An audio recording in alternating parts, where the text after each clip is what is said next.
અત્યારે હું છું મિત્રો ઉદયપુરના ઈડાળા ગામની અંદર, જ્યાં ઈડાળા માતાજીનું મંદિર આવેલું છે. ત્યાં લખવાથી લઈને તે શરીરના કોઈ પણ રોગના દર્દી અહીં આગળ માતાજીના ચરણોમાં પ્રાર્થના કરવા આવે છે. અને અહીં આગળથી ઘણા લોકો તો છોડો, હજારો લોકોને અહીં આગળથી સારું રિઝલ્ટ મળી ચૂક્યું છે અને સારું થઈ પણ ચૂક્યું છે. તો આ છે ઉદયપુરથી 50 કિલોમીટરના અંતરે આવેલું ઈડાળા ગામની અંદર ઈડાળા માતાજીનું મંદિર, જે શક્તિપીઠ તરીકે ઈડાળા માતાજી શક્તિપીઠ તરીકે ઓળખાય છે.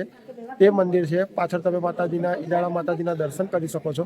અને અહીં આગળ તમે લખવાના પેશન્ટ પણ તમે જોઈ શકો છો. અને ઘણા લોકોને અહીંથી સારું પણ થઈ ગયું છે.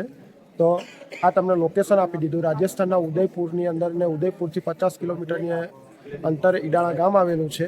અને ત્યાં આ ઈડાળા માતાજીની શક્તિપીઠ અને મંદિર આવેલું છે. તો ત્યાં તમારા ઘરની અંદર આવા કોઈ પણ પેશન્ટ હોય તો તેની મનોકામના, તેની બાધા માતાજીના ચરણોમાં તમે રાખી શકો છો. અને અહીં આગળ તમે માતાજીના દર્શન કરાવવા માટે કોઈ પણ પેશન્ટ હોય તેને લઈને આવી શકો છો. તો આ છે ઈડાળા માતાજી. તો જય માતાજી બધાને.